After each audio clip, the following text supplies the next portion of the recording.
Bonjour à tous. Aujourd'hui c'est moi qui fais l'intro parce que aujourd'hui c'est un thème qui me touche tout particulièrement. Et non, on va pas repartir dans un débat à la con sur l'homosexualité et tout ça. Non, cette fois-ci on parle d'un thème... Cette fois-ci on va parler d'attouchement sexuel. Oh non, ça me touche pas directement. Non, enfin j'aimerais. Oh, ça commence par une blague dégueulasse. Bon, pour vous introduire tout ça, aujourd'hui le thème ça n'a techniquement rien à voir avec le sexe en premier abord. J'insiste sur le premier abord. C'est la communauté Furry, aussi appelée le fandom Furry. Alors c'est là où tous les gars du fond de la classe vont être là. Mais c'est quoi ce bordel? Je croyais qu'on réfléchissait sur des idées, sur des concepts. Calme-toi. Et puis non, d'abord c'est réfléchir sur certains phénomènes, sur certains trucs. Si quelque chose peut nous interroger, si quelque chose peut être intéressant à faire découvrir, ben pourquoi pas. Voilà, ta gueule. Mec il est tout au fond. Il est au fond, il est pas Ah oui, important. on essaye un nouveau truc parce que Rémi, ici présent, veut vous montrer les beaux paysages qu'on a chez nous. Comme ça, tous les parigots qui regardent nos vidéos, ils sont tristes et nous, ça nous amuse. Bref, la communauté Furry, du coup. Déjà, pour poser les bases, qu'est-ce que c'est la communauté Furry pour ceux qui ne sauraient pas, ceux qui ne seraient jamais allés en convention, ceux qui ne traînent pas sur internet, bref, pour tous ceux qui ne savent pas, la communauté Furry ou le Furry Fandom, je vais répéter ce mot très souvent, c'est un gros groupe de gens, on va dire des milliers, peut-être des millions dans le monde, je pense plus qu'on est dans le truc des millions d'ailleurs, qui ont tous une grosse passion, un gros centre d'intérêt commun qui se trouve être les animaux anthropomorphiques. Un animal anthropomorphique, c'est un animal avec des traits humains. Là, je laisse le choix au monteur de montrer des images en même temps que je le dis. Mais par exemple, les personnages de Zootopie dans Disney, pareil pour le vieux Robin des Bois, c'est des animaux anthropomorphiques, des animaux avec des caractéristiques humaines ou humanisées. Du coup, cette attirance, cette passion pour les animaux anthropomorphiques, elle va se retrouver dans toute la communauté Furry. La quasi-totalité des personnes qui sont de cette communauté, de ce groupe, s'identifient à une espèce et à un fursona, une représentation de soi en animal anthropomorphique. Pour vous donner une idée, votre ami ici présent, ma représentation est une moufette. Vous voyez le truc qui est censé puer et que tout le monde appelle un putois et que j'éclate la gueule de la prochaine personne qui va dire que c'est un putois parce que je déteste qu'on me compare à un putois. Rémi, je sais que tu vas faire une blague à la con, calme-toi. Putain mais tu pues toi. Après, en plus de ce côté adorateur un peu des animaux anthropomorphiques, il y a 3 gros points qui se lient à la communauté. Il y a un respect et une ouverture d'esprit extrêmement forte, beaucoup d'artistes et une envie d'être vu et reconnu un peu partout. Attention, cours d'histoire, c'est un truc qui est apparu surtout dans les années 80, qui s'est beaucoup amplifié depuis. Il faut se dire qu'au début, il y avait quasiment personne qui faisait ça. Et petit à petit, la communauté s'est agrandie, a créé des sites, des groupes, a créé ses codes, sa façon de vivre. Et il y a vraiment plein de choses dans la communauté qui existent et beaucoup d'habitudes. Il y a des tics de parole. Entre autres, beaucoup de la communauté étant anglophone, on fait énormément de jeux de mots en anglais avec des mots reliés aux animaux. Il y a beaucoup de jeux de mots, beaucoup de trucs à la con qui peuvent être faits. Il y a une grosse culture de l'ouverture d'esprit, de parler franchement, de parler d'un peu de tout, très peu de tabous. Ça me plaît énormément dans la communauté. Tu veux le dire? Mais très peu de taboulé. Oh putain. Oh je vais le virer de ses propres vidéos si ça continue. Après, il y a ce côté très dessin, très artistique, avec beaucoup de dessinateurs, de peintres, de musiciens, de vidéastes aussi. Si vous cherchez Furry Community sur internet, ce que je vous déconseille de faire, faites-le plutôt sur YouTube. Vous allez tomber sur soit des gros rageux qui nous détestent, parce que ça existe beaucoup, soit sur des Furry qui font du drama, j'y reviens juste après, et parfois sur des Furry qui font du bon contenu. Mais le plus gros problème chez les Furry, il y en a 2. Il y a les anti-Furry et il y a les dramas. Les anti-Furry, c'est des personnes qui sont persuadées que nous sommes le mal. Nous sommes tous les malheurs de la société. Nous sommes les enfants de Satan réunis en dessous de fourrure. Voilà. Leurs arguments, j'y reviendrai plus tard parce que ça concerne un truc que je voulais développer à la fin de mon raisonnement. Le yiv. L'autre problème, c'est les dramas. Les dramas, c'est, pour expliquer à ceux qui ne savent pas, ça existe en dehors de la communauté Furry, hein. Mais c'est dès qu'il y a des prises de tête, des gens qui vont s'engueuler, des gens qui vont se foutre sur la gueule. Ça, chez la communauté Furry, il y en a plein. Mais il y en a plein. Dès que tu peux parler de tout et de n'importe quoi, tu peux être sûr de te retrouver avec 14 milliards de personnes qui vont pas être d'accord. Et tu peux être sûr que même dans une communauté qui est unie, qui a envie d'être en groupe, qui a envie d'apprécier le monde et d'apprécier un peu tout, il y aura toujours des gens qui vont être extrêmes, qui vont faire les cons, qui vont user de cette liberté d'expression et de cette liberté de penser pour aller trop loin, genre dans les conventions, où il se passe toujours un truc à la con chaque année. On a toujours un crétin qui se retrouve à poil au mauvais endroit, voilà. La communauté Fury a beau être un gros bloc de plein de personnes. En général, si vous parlez à un Fury d'un autre Fury, faites comme moi. Adoptez la technique de je place le nom dans la discussion, comme ça je sais si tu l'apprécies ou pas pour éviter de me faire taper dessus après. Donc ça c'est le plus gros problème, à mes yeux le drama. Après, on peut très bien s'en tenir loin, hein. On peut très bien ne pas avoir de problème et Rémi est tellement en train de se faire chier pendant que je raconte les conneries. Non mais j'écoute. J'attaque l'ultime point et après on pourra passer un peu à autre chose. L'ultime point important à connaître de la communauté, en plus de ses us, de ses coutumes. Ah oui, dans les coutumes, il y a aussi les fursuiteurs. Les gens qui se déguisent en leur fursona. Si vous allez en convention, si vous allez à la Japan Expo, normalement on en voit quasiment tous les ans depuis 5-6 ans maintenant. Ça s'appelle des fursuiteurs, c'est ces gens en costume d'animaux ou en costume d'animaux anthropomorphiques, plus ou moins bien foutus. Il y en a des très très creepy. Mais genre tellement bizarre que ça a l'air d'un cauchemar sorti de Tim Burton. Et il y en a d'autres qui sont magnifiques. Et il y a vraiment de tout. C'est ce qu'on appelle des fursuiteurs. C'est des gens qui crèvent de chaud et qui aiment ça. J'aime transpirer. Ah oui, non mais là, soyons francs. Hein. Sous une fursuite, la température monte extrêmement vite. Tu ne peux pas rester sous une fursuite et ne pas avoir chaud, même avec moins 10 dehors. C'est impossible. Parce que tu te chauffes toi-même et c'est horrible. Alors dans la masse, en plein été, imaginez en plein été à une convention sous une fursuite avec plein de gens autour. Et après on ose me dire que les fursuiteurs ne sont pas des sadomasochistes accomplis. Je fais un coucou à tous les fursuiteurs qui vont voir cette vidéo parce que je vais partager cette vidéo sur tous les réseaux Fury que je peux. Coucou, c'est Tara. Bref, voilà, ça c'est dit. Petit coucou à tous mes amis fursuiteurs. Et oui, je compte le devenir un jour. Quoi qu'il en soit, on attaque le dernier point. Avec une belle grosse queue touffue. Ouais, c'est le truc qui m'intéresse le plus, la queue touffue. Pas arrêté dans son contexte. Bah justement, puisqu'on parle de queue, on rentre dans le vif du sujet avec le point qui est sûrement le plus complexe à aborder. Même pas complexe en fait, c'est juste que ça gêne énormément de monde. Le YIF. J'avais teasé un peu ça dans une autre vidéo avant, j'en avais parlé, j'avais dit que j'expliquerais ça plus tard.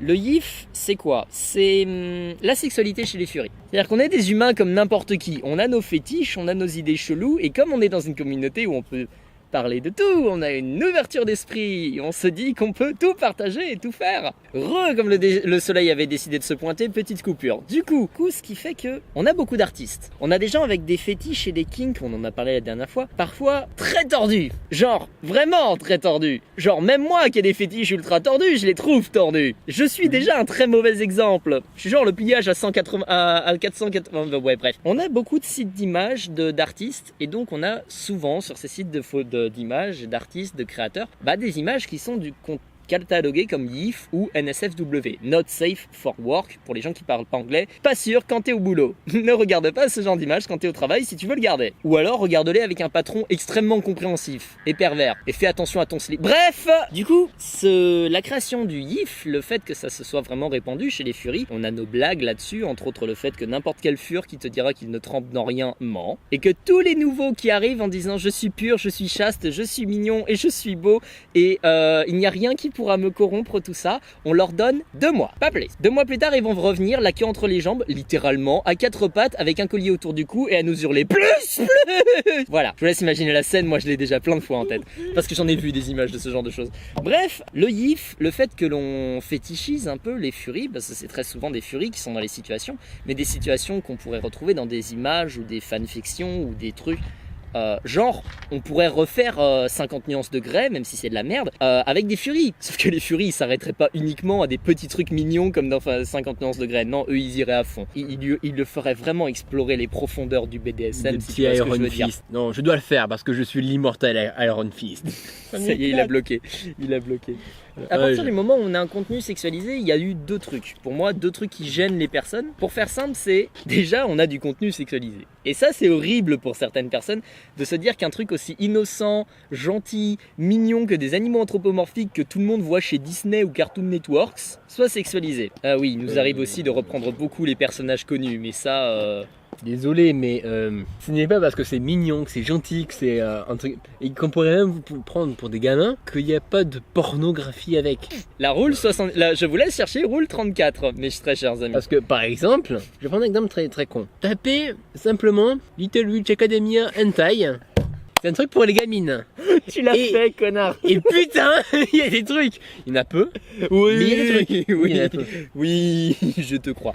en a peu, mais il y a des bah, trucs. Au moins, tu avoues que tu sais qu'il y en a. Et c'est déjà la première phase pour la descente en J'ai enfer. pas dit que j'ai regardé. Oui, J'ai pas dit bref. que j'ai regardé. J'étais juste curieux de savoir s'il y en avait ou pas. Bref, du coup, le fait qu'il y ait de la sexualisation, ça doit gêner beaucoup de gens. Et surtout, beaucoup de gens nous voient comme des immenses pervers. Et là, je souris parce que je suis un très mauvais exemple. Non, sérieux, Oui. en temps normal, je suis un peu moins monstrueux. Mais Oui. c'est vrai qu'il y a des moments où je me libère. Si on aime les faire plaisir, en quoi c'est être pervers? Parce que, à part certains cas rares, tout le monde aime le sexe. Après, comme tu dis, il y a le souci que, comme j'ai dit précédemment, les dramas, donc quand je parlais des dramas, il y a beaucoup de fur. C'est ça qu'on appelle un membre de la communauté furie, un fur, qui veut dire fourrure en anglais. Donc une fourrure, c'est quelqu'un de la membre de... Voilà, bref.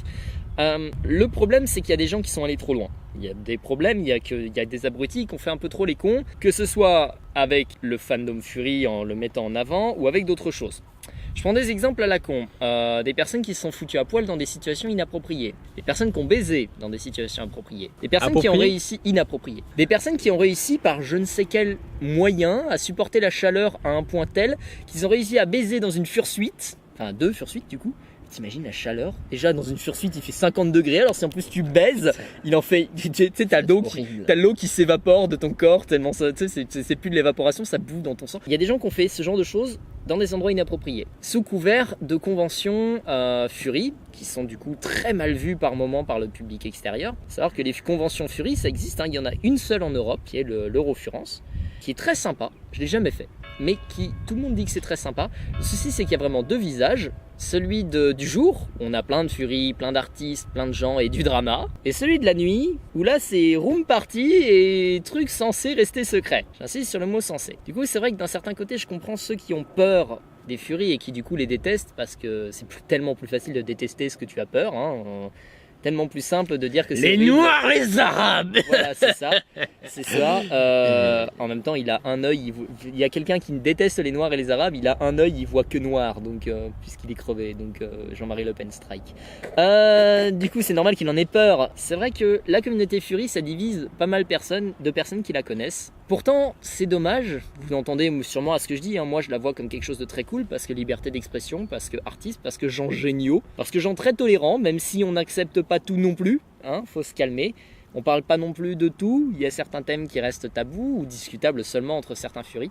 Mais c'est surtout voilà beaucoup de personnes qui ont une facilité d'expression, une liberté de penser et qui apprécient ça. Il y a plein de trucs. Il y a, si vous voulez dessiner, si vous voulez parader dans les rues avec des fursuites, si vous voulez simplement être quelqu'un qui... Ah oui, aimer les câlins aussi. Ça, c'est un truc, si vous appréciez pas les câlins, dites-le tout de suite parce que chez les furies, c'est un peu une mauvaise habitude. C'est genre bonjour, câlin. Oh, tu me sers un café, câlin. Ça arrive très souvent. Et encore une fois, je suis un très mauvais exemple. Mais voilà, il y a plein de coutumes, plein d'habitudes. Là, j'essaye de faire vite, mais c'est compliqué. J'essaye d'expliquer les plus gros points. Mais voilà, la communauté furie, c'est plein de gens réunis autour de plusieurs passions, plusieurs envies, certains plusieurs désirs, où tout le monde trempe dans plusieurs conneries en même temps. Et qui est vraiment cool quand on sait accepter le côté un peu sombre de la communauté, à savoir les dramas et la vie. Voilà, est-ce qu'il y a des questions dans la salle? Il y a des questions? Non, parce que moi j'ai aucune Non. question, je la connais cette communauté. Bon, Je la côtoie au jour le cher jour. amphithéâtre, y a-t-il des questions? Tu biperas le nom du village. Montesquieu Volvestre, avez-vous des questions sur la communauté Fury? Non? Même pas vous les plantes? Non, du coup, moi j'ai aucune question parce que je connais très Ah bien bon? la communauté. et Non, ses sans habitudes. blague. C'est un thème qui me tenait à cœur parce que je vois beaucoup d'Américains, d'Anglais qui font des vidéos et qui expliquent la communauté Fury en omettant parfois des gros points genre drama, non, le gif, non. Moi je préfère être clair et mettre carte sur table directement. Alors après, il y en a qui vont dire que je parle sans connaître parce que je suis dans la communauté activement que depuis 10 mois, presque un an. Même si je lurk. J'observe la communauté depuis presque 2 ans maintenant. Mais avant, je discutais pas avec des Français. Je discutais qu'avec des Américains. Parce que je n'osais pas me mêler à la foule française. Et puis, il y a une convention, je leur ai sauté dessus, on a discuté, ils m'ont dit de les rejoindre quelque part, et puis c'était bon. Non, quelque part sur Internet, va pas t'imaginer des choses. Ça, c'était bien plus tard, mais on n'en parlera pas là. Alors, comment est-ce que c'est apparu? Pourquoi c'est apparu? Ah, bonne question. Alors,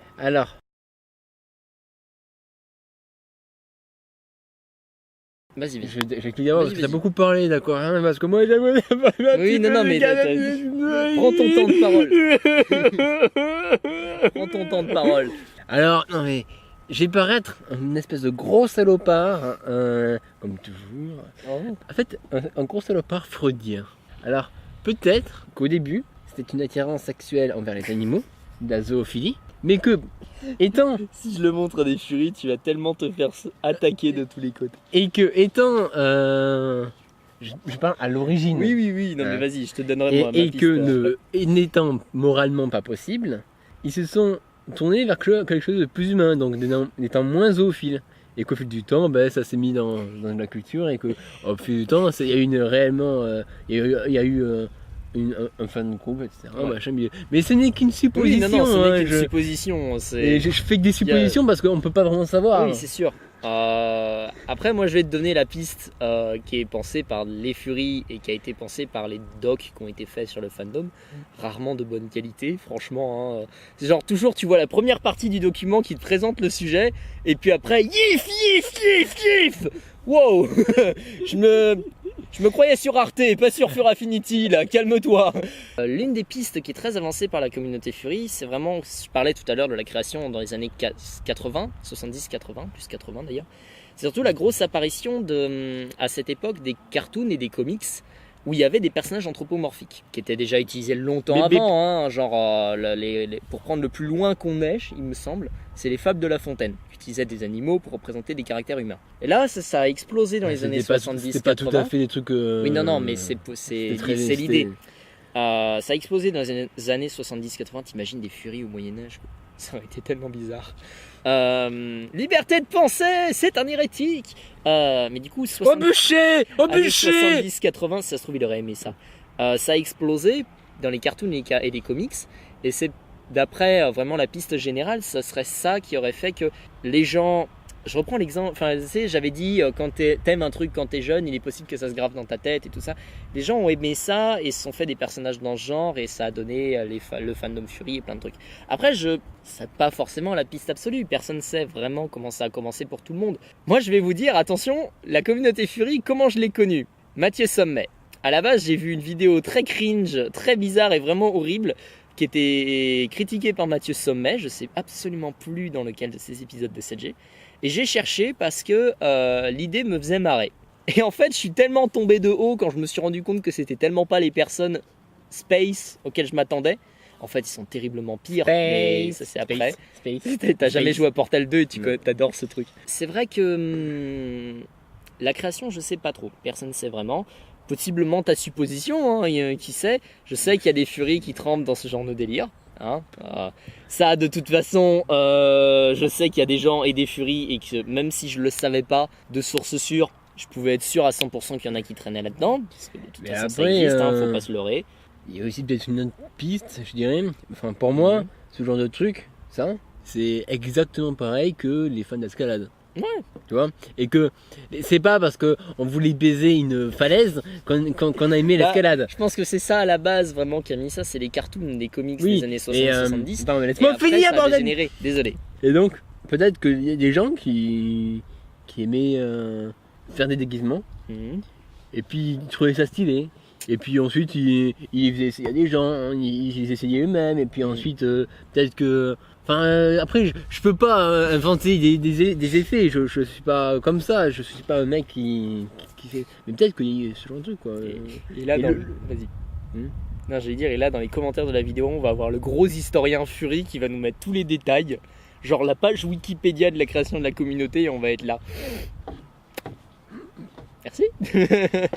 C'est gentil. J'ai pas trouvé d'autres questions. J'en avais pourtant avant, mais j'en ai pas trouvé. Donc c'était plus une PHS très explicative. Tellement explicative. En fait, c'est normalement même pas censé être une PHS. Explication. Explication de la communauté Fury. Du coup, peut-être que ça donnera envie à certains d'entre vous de découvrir, de pas être des haters de merde, ou à certains de troller, je sais pas. Pour conclure, les Fury sont des espèces de gros obsédés sexuels qui pensent qu'à baiser, qui sont très mal vus, envers les mêmes membres de leur communauté, Ça, ils n'arrêtent pas de se frapper dessus. Voilà, c'est une bonne conclusion. La conclusion de ils s'aiment même pas entre les membres de la même communauté, c'est tellement vrai, il y a tellement de furies Non, qui mais en ne vrai, s'apprécient pas. C'est juste un gros groupe de fans qui aiment bien se déguiser, qui aiment bien les animaux anthropomorphiques et qui, comme tout groupe, il y a des déviances sexuelles. Et puis c'est un groupe qui prône la liberté d'expression et d'être et De penser. de penser. Et puis il y a beaucoup l'art, les dessins, même si la plupart sont des trucs hi-fi, mais bon, on n'y peut rien. Voilà. Pour finir, je reprendrai juste Vas-y. une dernière phrase Vas-y. qui est. Vas-y. Allez, vas-y Qu'un pote m'avait sorti il y a un bon moment. Ah non, c'est pas moi. Non, c'est pas toi. Pour une fois, un pote Fur m'avait sorti un bon moment. La communauté Fury, c'est un super groupe. On a plein de petits groupes à l'intérieur. Vous êtes un brownie, les brownies se reconnaîtront. Techniquement, vous êtes des Fury. Vous êtes un bruit, vous êtes un gâteau au chocolat. Alors, les brownies, c'est les fans de My Little Pony, mais bon. Je sais. Vous êtes un fan de Zootopie. Vous êtes techniquement un peu dans les Furies. Vous êtes un fan de tout animal anthropomorphique. Vous êtes un Fury. Vous êtes un fan de Sonic. Vous êtes un Fury, mais on ne vous aime pas. Non, sérieux. Les fans de Sonic sont pires que les Fury. Donc, allez, zou, au revoir. Et on dit au revoir aux fans de Sonic et on dit merci aux Fury. Voilà, allez, ce sera tout pour cette fois. Et puis, on va débloquer Rémi, hein. Voilà. Et puis, du coup, après cette longue explication qui sert à rien, on vous dit à la prochaine fois pour un véritable PHS cette fois, pour une véritable réflexion plus qu'une explication. Avec un véritable sujet, bordel de merde. J'avais envie de le traiter. Salope. Ça y est, je l'ai traité. Connasse. Allez, du coup, à la prochaine fois et puis ciao. Je vous aime, putain.